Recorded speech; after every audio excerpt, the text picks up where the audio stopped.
दोस्तों, पुलिस वाला आपको किसी झूठे केस में फंसाता है या फंसाने का प्रयत्न करता है या फिर आपको झूठे केस में फंसा दूंगा ऐसी कोई धमकी देता है, क्योंकि आए दिन इस तरह के कई मामले हमें यही देखने को मिलते हैं। और ये हाल किसी एक जिले के पुलिस का नहीं होता, बल्कि भारत भर में जितने भी जिले हैं और जितने भी राज्य हैं, सभी जगह आपको ऐसे ही कुछ भ्रष्ट पुलिस वाले मिल जाएंगे जो कि गरीबों और बेसहाराओं से रिश्वत की मांग करते हैं, जिसके बाद अगर वो व्यक्ति उस पुलिस वाले को पैसे यानी रिश्वत नहीं दे पाता तो वो पुलिस वाला उसे धमकाता है और रिश्वत ना देने पर झूठे केस में फंसाने की धमकी देता है, वरना फंसा देता है। और यही एकमात्र कारण है कि आज के समय में भी लोग बाग पुलिस से सीधे बात करने में हिचकते हैं और खुद को कमजोर महसूस करते हैं। तो दोस्तों, मेरा नाम है एडवोकेट आबिद और आज के इस वीडियो में आप जानेंगे कि अगर कोई पुलिसकर्मी, फिर चाहे वो थाना प्रभारी हो या दरोगा हो या मामूली पुलिसकर्मी हो या जो कोई भी हो, अगर वो पुलिस वाला आपको किसी झूठे केस में फंसाता है या फंसाने का प्रयत्न करता है या फिर आपको झूठे केस में फंसा दूंगा ऐसी कोई धमकी देता है, तो आप ऐसे में क्या कर सकते हैं जिससे कि पुलिस को भी समझ आ जाए। तो चलिए वीडियो शुरू करते हैं।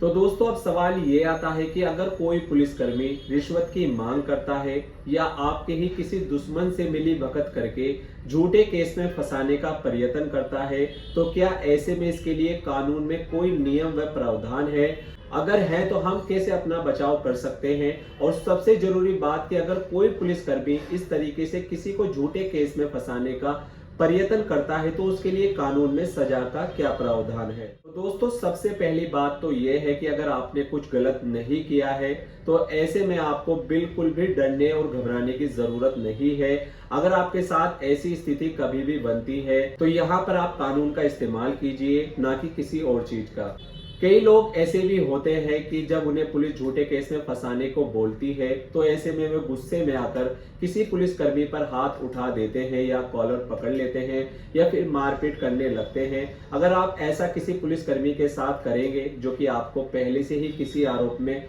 फंसाना चाहता है, तो ऐसे में आप खुद ही कानून का उल्लंघन कर बैठेंगे। इसलिए यहाँ पर आपको कानूनी लड़ाई लड़नी है और दिमाग से काम लेना है, क्योंकि हमारे भारतीय कानून में इसका भी प्रावधान है, लेकिन बहुत से लोगों को इसकी जानकारी नहीं होती, जिसके कारण उन्हें जेल की हवा खानी पड़ती है। तो आइए सबसे पहले हम ये जानते हैं कि इस तरह के कार्य करने वाले पुलिसकर्मी के खिलाफ कानून में उसे सजा दिलवाने का क्या प्रावधान है, और अगर आपके साथ कभी भी ऐसा होता है तो आप इसमें अपना बचाव कैसे कर सकते हैं और कानून कहां तक आपके साथ है। तो आइए जानते हैं। अगर कोई पुलिसकर्मी किसी से गलत तरीके से पेश आता है, यानी अगर वो किसी को झूठे केस में फंसाने की धमकी देता है, तो ऐसे में आपको केवल और केवल उस पुलिसकर्मी को कानूनी मार देनी है, यानी कागज की मार देनी है, क्योंकि कागज की मार असरदार होती है, जिससे कि पुलिसकर्मी की नौकरी भी जाएगी।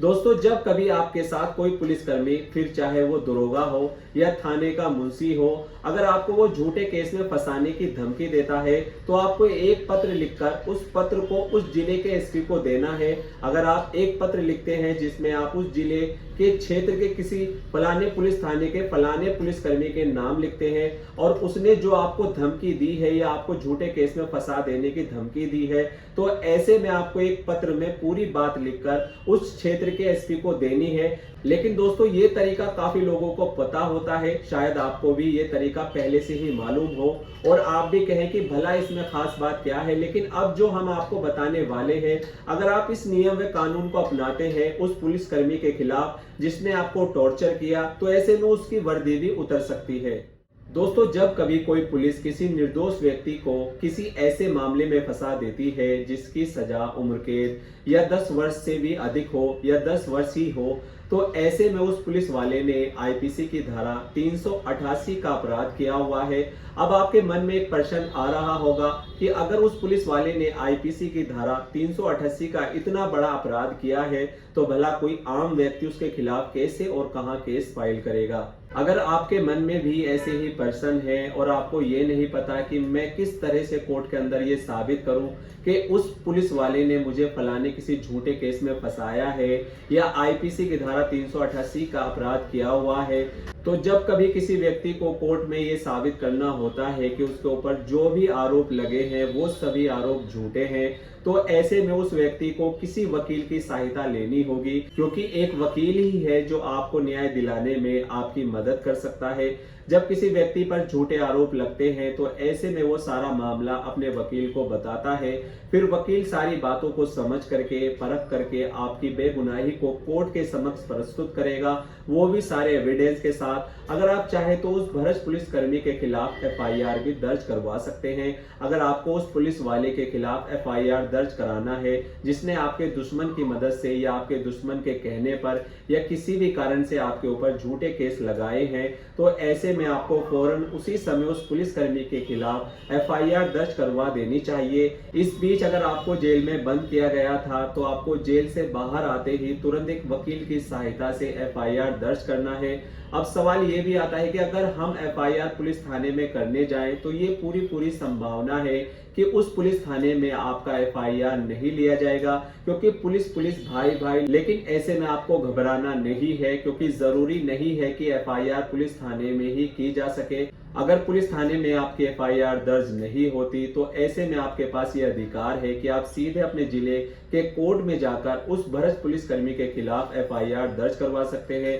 लेकिन अगर आपको वो पुलिसकर्मी अभी किसी झूठे केस में फंसाया नहीं है लेकिन धमकी दे रहा है, क्योंकि फंसाना और धमकी देना ये दोनों चीजें अलग अलग होती हैं। अगर आपको कोई पुलिसकर्मी झूठे केस में फंसा दिया है तो ऐसे में एक वकील की सहायता से कोर्ट में उस पुलिसकर्मी के खिलाफ एफआईआर दर्ज करेंगे। लेकिन अगर आपको कोई पुलिसकर्मी केवल धमकी दे रहा है तो आइए अब हम जानते हैं कि आपको क्या करना है। दोस्तों, अगर कोई पुलिसकर्मी आपको झूठे केस में फंसाने की धमकी दे रहा है लेकिन अभी आपको फंसाया नहीं है तो ऐसा करना भी कानून की नजर में अपराध है और बाकायदा आईपीसी की धारा 389 यानी कि 389 में भी इसका प्रावधान है। इसलिए आपको यहाँ भी डरने की कोई जरूरत नहीं है, क्योंकि कानून आपके साथ है। अगर आपको पुलिसकर्मी किसी झूठे केस में फंसा दिया है तो आईपीसी की धारा 388 में इसका प्रावधान है। लेकिन अगर वो पुलिसकर्मी केवल आपको धमकी दे रहा है तो ऐसे में आईपीसी की धारा